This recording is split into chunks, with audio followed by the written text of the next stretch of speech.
there is a serious disadvantage if you do not carry favor. I have found out people really don't care about you.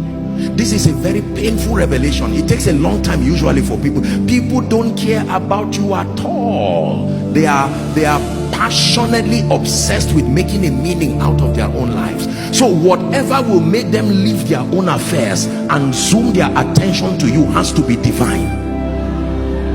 Listen, most of us have this superstitious idea that just because I love God, everybody will shut down on their destinies and just pay attention to me. No, sir. Apostle, the other day I sat in church and someone was looking at me and smiling. My brother, as he was looking at you, he was thinking about something else. I can almost tell you, you are not the one he was looking at. I'm not being sarcastic. Have you seen people talk and walk and you think they are talking to you, but they are talking about themselves? How is this rent going to come? Say, sorry, I'm not talking to you, I'm discussing something serious. Listen, do you know why I'm teaching you this? It's not just to laugh and to scorn.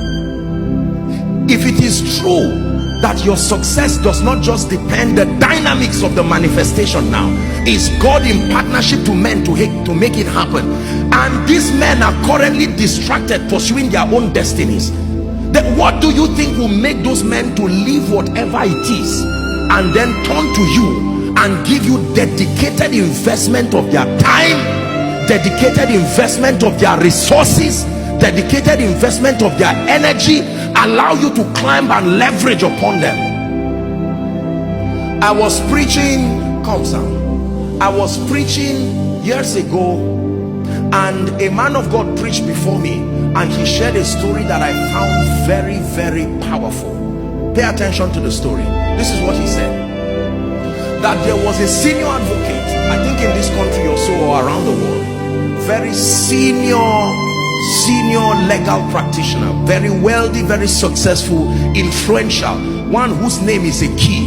You know, names can be two things, keys or padlocks, but this one, his name is a key. And there was this young lawyer who had tried to set up his firm. It failed.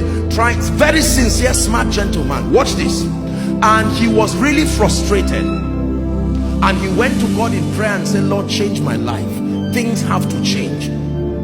And every time he would stand, he would see some of these top clients, institutions running around to talk to that senior advocate, to help them, you know, in all kinds of legal services. And these people would be bidding for millions of dollars. And that gentleman felt life was so unfair. I'm just looking for a fraction of this thing. Look what they want to give this man, and he's leaving them. And what kind of thing is this? When God wanted to help that gentleman, this is what happened. In the presence, I think they were at a conference, and there were several people, businessmen, billionaires, other lawyers, the captains of industry. And this young man came and cried and said, sir, please help me, please change my life. And the man said, okay, I will help you. And he said, follow me. And he came out of the veranda, and everybody was looking at him. Oh, this is that our senior advocate. What is he doing with this guy?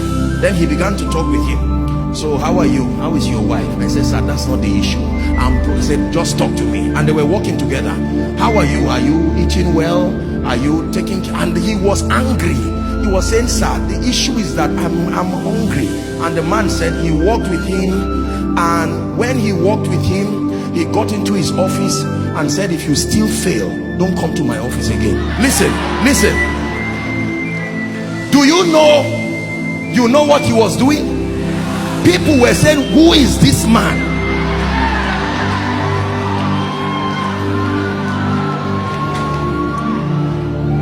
Please sit down. Sit down and learn. You are in the house of God.